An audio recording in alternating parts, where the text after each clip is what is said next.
What's going on, everybody? I'm Angelo Gingerelli, strength and conditioning coach at Seton Hall University and New Jersey State Director of the National Strength and Conditioning Association.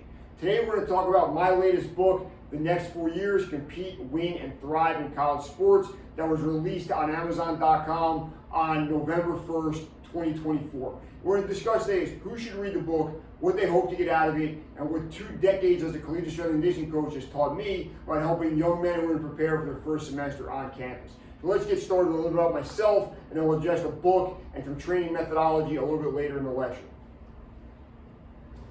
First things first, where I've been. And I'm not putting this up there to brag or boast. I have a decent resume as a strength and conditioning coach. If I'm speaking at a conference and there's 10 presenters, I'm probably the 4th, 5th, or 6th best one there resume-wise. But I'm putting this up there for one reason. Everywhere I've been across the board, whether it was undergrad at University of Delaware, grad assistant strength coach at Virginia Tech, first job out of college at North Carolina State, 1 season at the Pittsburgh Pirates, and then over 20 years at Seton Hall University, there's been one constant. And that constant is young men and women arrive to campus unprepared for the rigors of college athletics. We're going to talk about why that is a little bit later, but just keep in mind, I've seen everything from McDonald's All-Americans to walk-on cross-country kids, and across the board, just the level of work required and the level of physical exertion needed to excel at a very high level is usually not there, and they're not ready for what required when they get to campus. A couple of things I've seen over 20 plus years, just unprepared newcomers. And that's kind of across the board, like I said earlier, from your top of the line kids from the best high schools, best AAU programs, to kids that are maybe from just a different talent pool, different competition pool. We're seeing kind of the same things. So we're seeing kids be physically unprepared, right? Now a thing goes on, we're 17 to 18-year-old boys and girls in high school. Now we're in college, we're playing against 22, 23-year-old men and women, but we're just not prepared for that jump in the physicality to the next level of the game. Number 2, mentally, right? There's a lot of stress that goes on with college athletics. We've addressed it a ton in the last decade, which I think is awesome. But one thing we're still seeing is kids struggle with, when you're a high school athlete, you're a highly recruited high school athlete, you're the best player in your high school, maybe your high school's history, probably the best player in the town, maybe the best player in the county where you live, right? Now when you get to the college level, everybody was elite where they were from, and now you went from being the best player in a 50-mile radius to fighting for a spot on your team. That's a lot to do with mentally for a lot of young men and women. Emotionally, right? When we get to college, everything changes. Maybe we're not seeing mom and dad every day anymore. Maybe we left a significant other at home. We went from a very comfortable life for 17 or 18 years most of the time to everything being different and the emotional adjustments that go along with that. Not everybody's prepared for it. Nutritionally, right? So we're talking about things like, how do we eat the fuel for a week of 20 plus hours of physical activity? How do we deal with being up early in the morning to lift weights and maybe getting off the practice field late at night, rushing through the dining hall right to a study hall or a tutor session or something like that? Structurally, the body structurally, right? So a lot of times men and women are really good at their sport. They can throw a baseball 90 miles an hour. They can run a mile in 4 minutes, whatever it might be. But structurally, their body's just not sound and they're not physically prepared to play at that next level, the amount of work and effort and pounding the body's going to take over those next 4 years. Academically, we did at the college level, we're doing a lot of kids that take academics very seriously, they give them rigorous high school academic programs, and they show up ready to go, right? We also do a lot of young men and women that's not the case. Maybe they were very gifted academically in high school, didn't need a lot of work, or they went to high schools that weren't the best academically, and now they've been asked to go to a 3-hour night class, do an internship, be in class and be submitting work online all the time, and just not prepared for that a lot of the time. Then the biggest thing we see, in my opinion, they're not ready for the general workload associated with college athletics, right? So in high school, we have practices, we have games, that's kind of about it, right? At the college level, we have strength and conditioning, we have the training room, we have public service, we have a community service, we have all kinds of academic responsibilities, and it's really a lot for kids to handle. Some areas to address in all freshmen, what I've seen in my time. Number 1, movement quality. I said it a little bit earlier, I'll say it again. We've developed very skill-specific athletes that are great at one thing. They're great at the breaststroke. They're great at the 5K, whatever it might be. They're not great at your squats, your lunges, your push-ups, your pull-ups, your jumping, your landing, your sprint mechanics. Stuff like that needs to be addressed in pretty much all college freshmen I come across. Number 2, anaerobic conditioning, right? The ability to repeat quality reps over and over and over again. So for example, a high school baseball, softball player might play 2 or 3 games a week, right? And against pretty solid competition if they play in a good conference, come from a good part of the country, right? In the college level, we're playing 5 to 6 baseball or softball games a week against elite competition. Can we repeat those efforts, those anaerobic efforts over and over again on the field, on the court, in the pool, in the weight room, whatever it might be? Aerobic conditioning, right? So a lot of times at the high school level, if you're a good player, aerobic conditioning isn't really a factor, right? At the college level, it really is. We're playing just so many games. It's a figurative marathon no matter what sport you play in college, and can your aerobic conditioning keep up with the speed of play and the repeatability of play necessary to play in a big conference like the Big East, Big Ten, whatever it might be.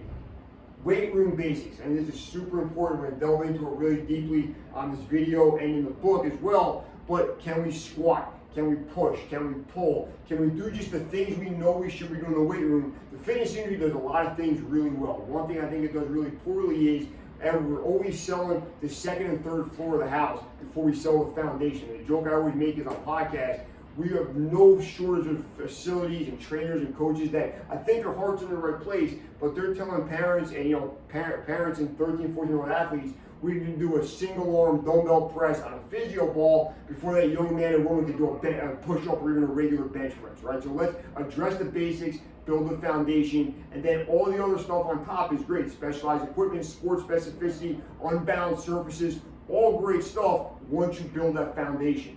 And the last thing I want to talk about is work capacity. And that's what I found the biggest thing is just the amount of overall work required to play college athletics at a high level. Most freshmen, men and women, are not prepared for.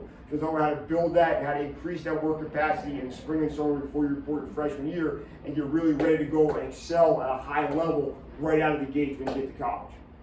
A couple things about the book before we go any further. Not to get another shameless plug, but the next 4 years, Compete, Win, and Thrive in College Athletics, available now on Amazon.com. But reasons for the book, I stated a little bit earlier, I'll go ahead and state it again. It's this idea. Every place I've been, every year I've been at Seton Hall, the majority of Seton Hall student athletes come to campus unprepared. I think I do a pretty good job of helping that transition for the kids we bring into our weight room and our campus, but that's only about 250 student athletes overall in the department. Figure it's 50 to 60 freshmen on any given year. I think more kids need to learn this. I think more families can benefit from this. And I think more student athletes have a good, productive, positive experience in college athletics if they show up prepared. The publishing process for anybody interested is my second book in the strength and conditioning world. In 2021, I released Finish Strong, Resistance Training for Endurance Athletes from my colleague on campus, Dr. Richard Borgers. We got a publishing deal with Bloomsbury Publishing. It was a great situation. The book came out at the tail end of the COVID pandemic. Races were starting to happen again. Training was starting to happen again. And it came out on November 30th, 21, just in time for the Christmas rush, and made a really good stocking stuffer for a lot of people. Ton of good feedback, ton of good reviews. Really positive experience with Dr. Borgers and Bloomsbury Publishing on the first book. When it was time 2 years later to start talking about the second book, I went to Bloomsbury with the idea of the next 4 years, and they didn't see the vision. They're based in Europe. College athletics is a largely American phenomenon, right? College athletics all over parts of the world are not the same, so they turned it down. I became a free agent. Dr. Borgers was busy with some other projects, wasn't ready to collaborate on another book again, but I decided it was time for the next 4 years to happen. So in the process of pitching the next 4 years, the publishers all throughout the United States, I got pretty high up in the process of Human Kinetics. Now, if you know anything about the publishing world, Human Kinetics is one of the biggest publishers of health and wellness books in the world. If you walk into Barnes & Noble and there's 10 health and wellness books, probably 5, 6, maybe 7 were published by Human Kinetics, depending on what location you're in.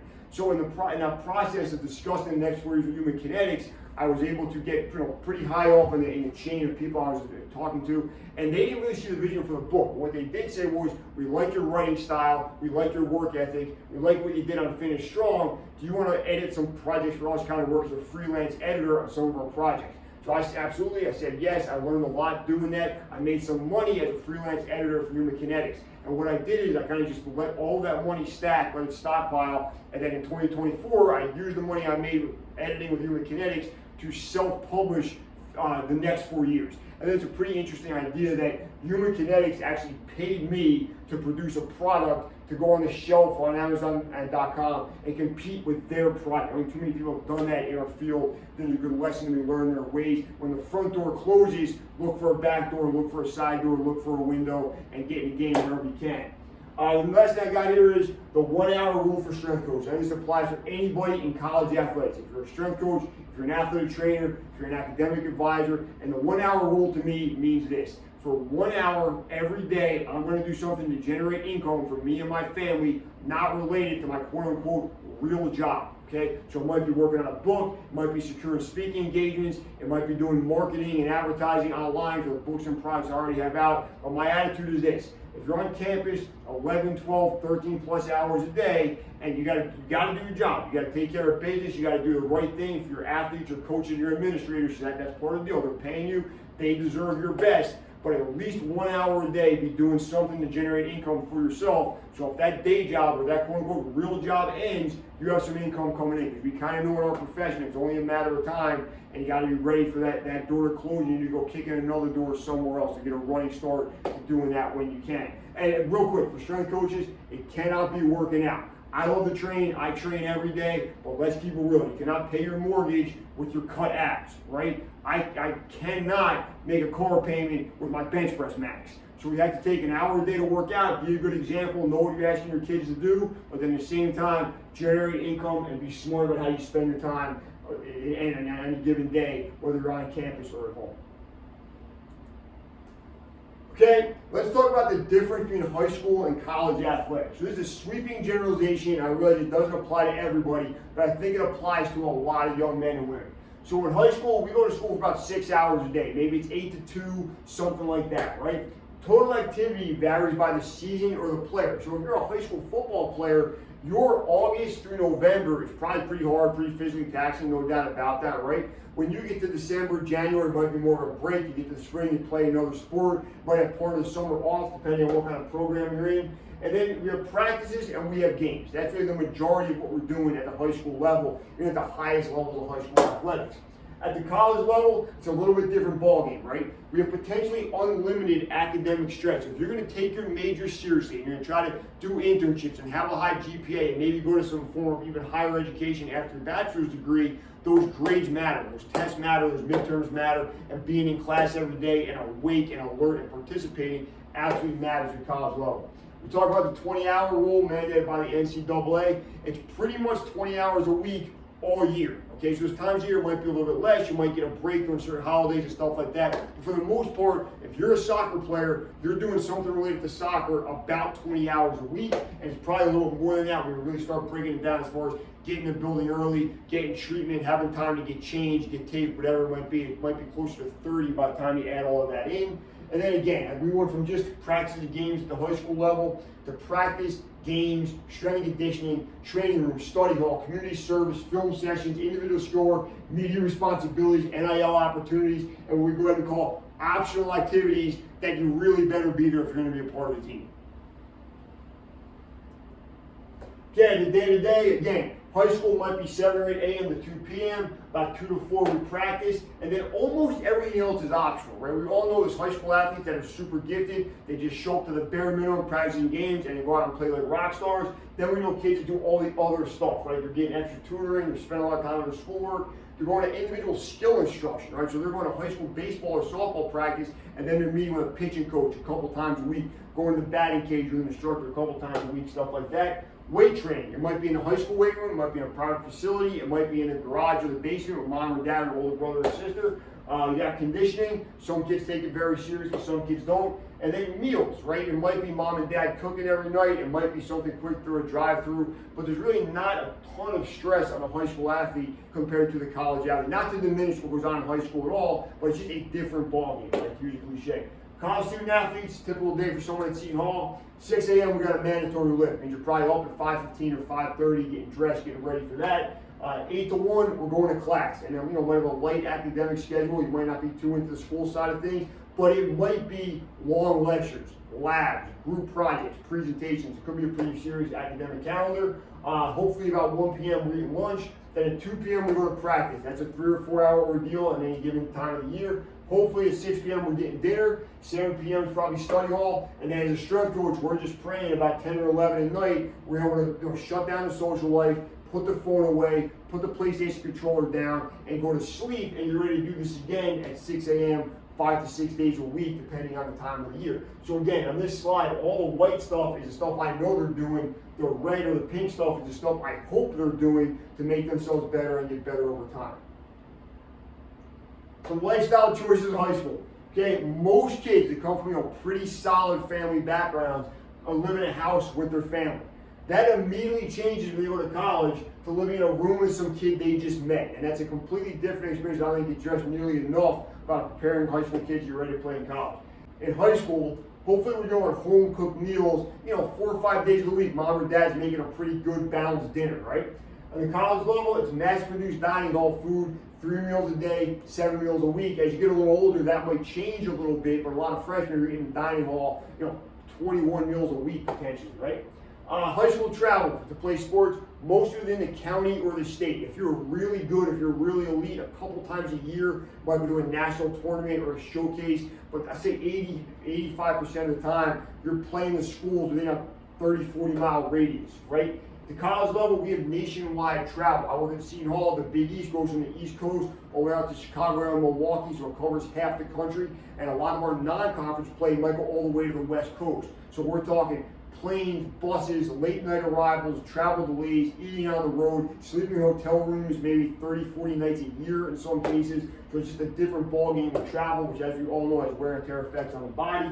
And then at home, if you come from a good parental background, hopefully you got some curfews and behavior patterns, right? Your mom or dad's not going to let you stay out till 3 in the morning, 6, 7 nights in a row. You're going to eventually come home, do your homework, go to class on time, whatever it might be. College, literally anything goes, right? Your parents might be thousands of miles away. Your coaches aren't really in touch with you at late at night or anything like that. So your behavior patterns are really up to you as a student athlete to do the right things, make the right decisions, and eventually go to bed, eat right, drink enough water, and take care of your body. Because on the athletic side of things, strength and conditioning side of things, we're going to work. We'll take care of the work side, right? You got to take care of the rest, recovery side, and making yourself better side, so you're ready every day at that 6 a.m. lift or whatever it might be to give yourself and your team and your coach 100% effort to make yourself better over that 4 or 5 year span that you get to be a college student athlete.